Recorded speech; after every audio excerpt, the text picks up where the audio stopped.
Seeing the need for leadership training material that can be used by the average leader out in his village, in a small town, in his church, we decided that we would prepare 2 teaching manuals that can be used by a leader who has very little training, very little opportunity to go to school.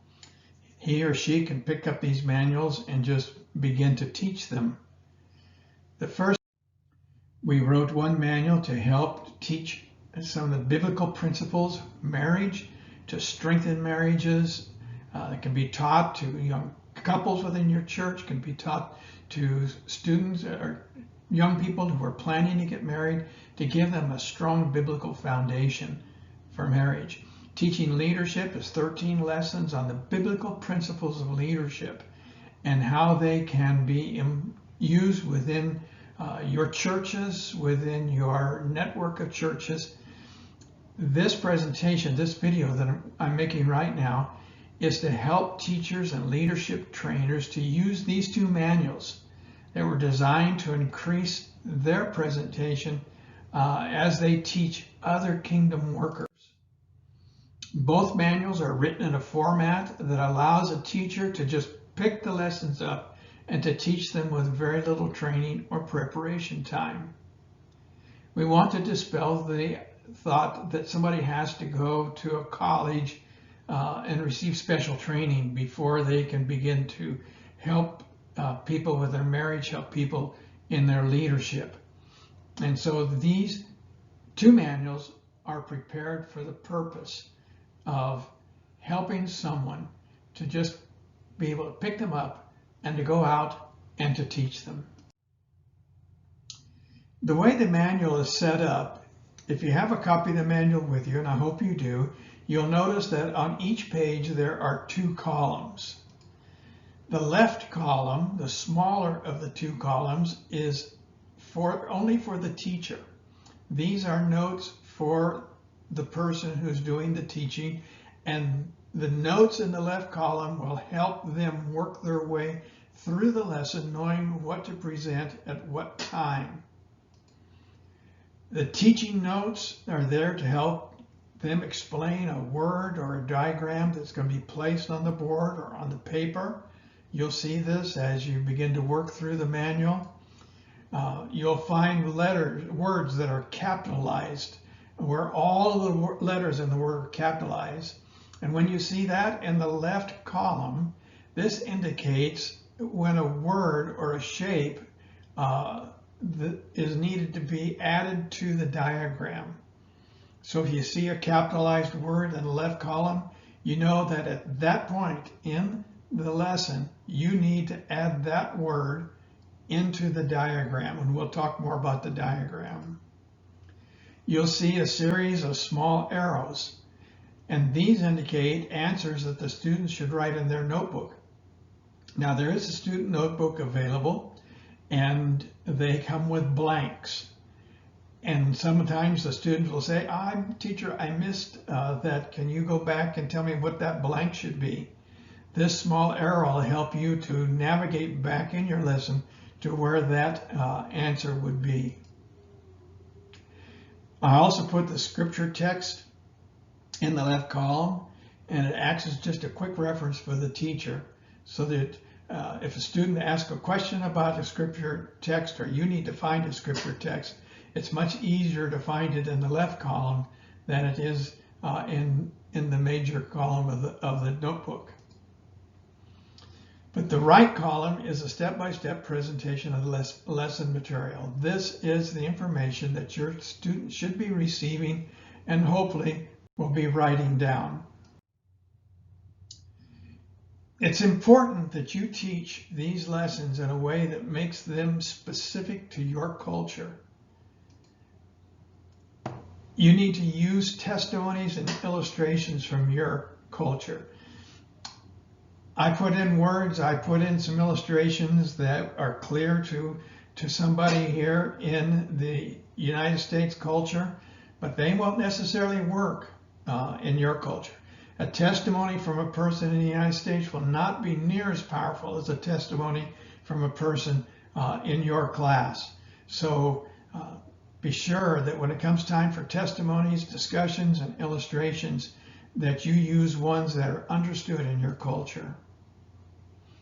The diagrams need to be adjusted to use pictures that the students will recognize.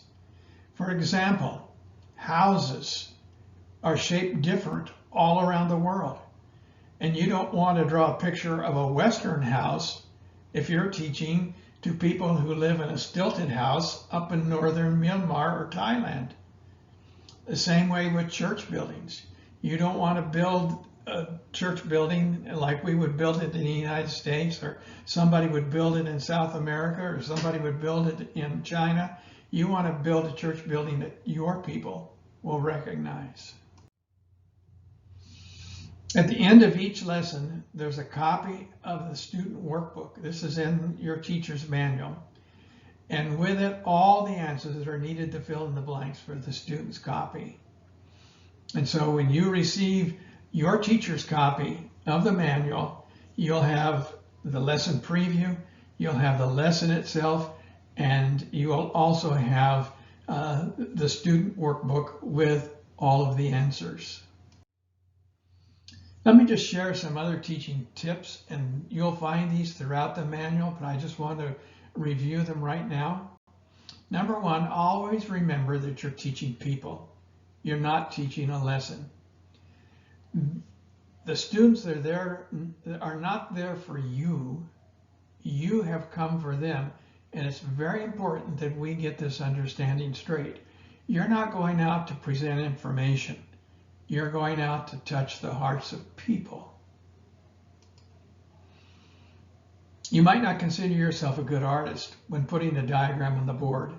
However, do your best and laugh if it's not perfect.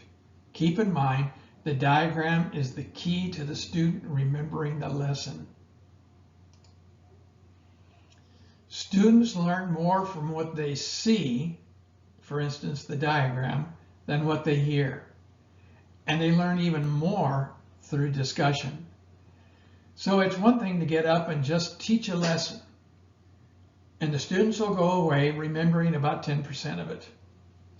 But if the students see the lesson and write it down in their notebook, they will remember 70 to 80% of it, and even more if there's good discussion. It will be best if you can arrange your classroom in a way that promotes discussion. Now again, this is cultural. In some cultures, this would be a circle. In some cultures, it would be a semicircle. Very few cultures, however, have good discussion if they sit behind one another in rows. So think about what type of seating arrangement in your classroom and promote the best discussion. A message from the mind reaches another mind. A message from the heart reaches another heart.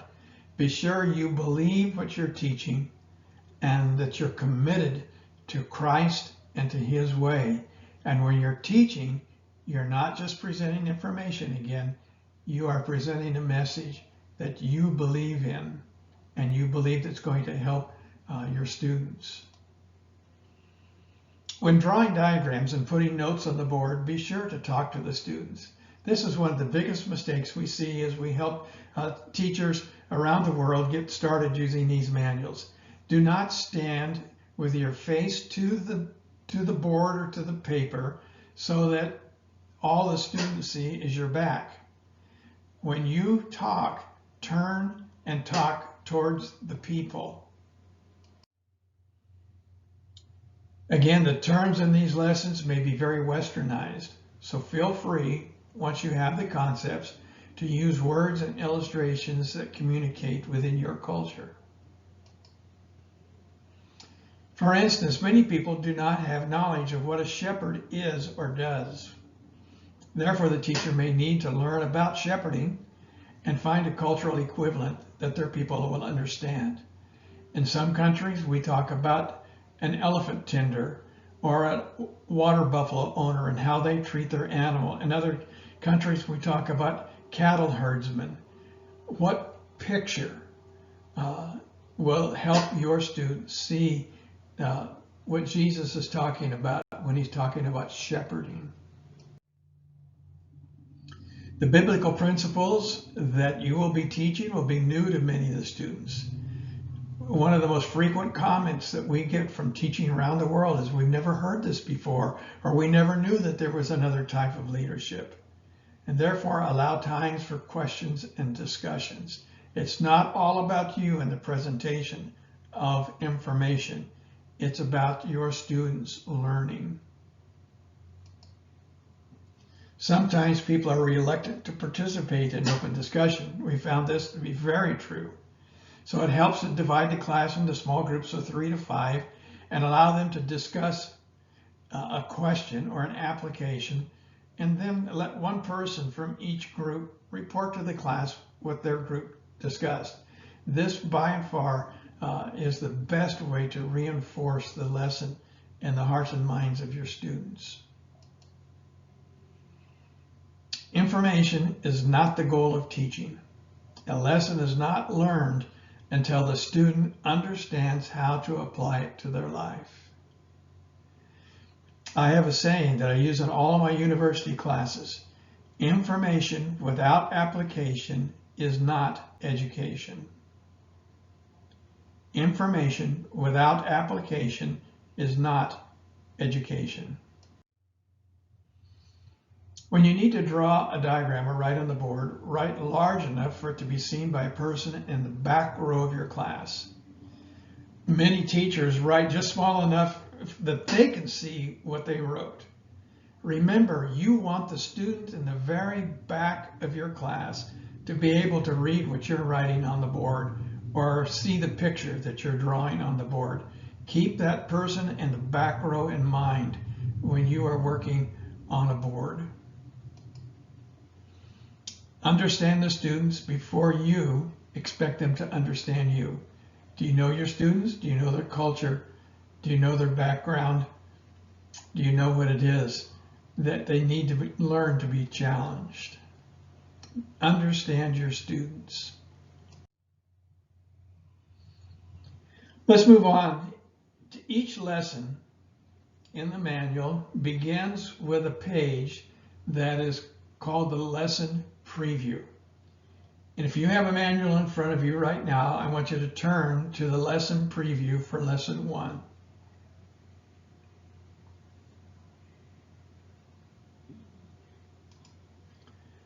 The important message for you is, do not teach from this page. The first few times we had students who got up and used these teaching manuals, they started teaching on the lesson preview. This page is there for the teacher. It is an overview of the lesson for the teacher, so that the teacher knows where they're beginning, what the key principles are, and what is important to be learned once the lesson is over. So there's 3 parts to each preview. You'll find the key verse. Each lesson is based upon a verse in Scripture, and you'll find the key verse. You'll also find the lesson summary. This is going to be 1 or 2 paragraphs that give you the overall purpose of the lesson, and this is what you want your students to take home after they've heard the lesson and seen the diagrams. And then there will also be on the lesson preview the completed diagram. Do not put the completed diagram on the board at the beginning of the lesson. Can I say that again? Do not put the completed diagram on the board prior to teaching the lesson. You create the diagram as you are teaching the lesson. Remember, we're talking about what helps the student not only learn, but to remember.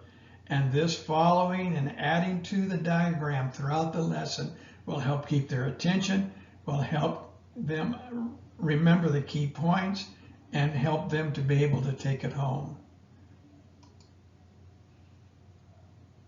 I just said that. Do not put the entire diagram before the student's teaching.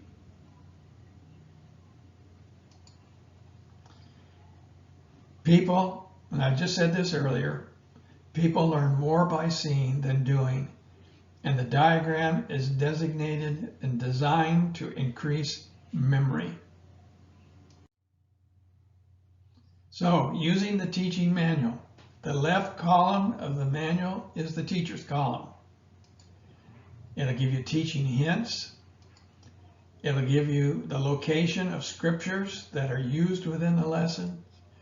It will give you answers that the students need to have in their workbook. This will be the small arrow. It'll give you step by step through the diagram. And as we now go through each of these lessons and we prepare a video to help you teach them, you will notice that in these lessons I will put the next portion of the diagram in red. That just shows you that at this time, this is what you're adding to the diagram. You do not need to use color. The color here is only to show you what's added at this particular time in the diagram. Use the diagram. Help your students to create the diagram and to take this lesson home. And may the Lord bless your teaching, and may many committed believers rise up to leadership.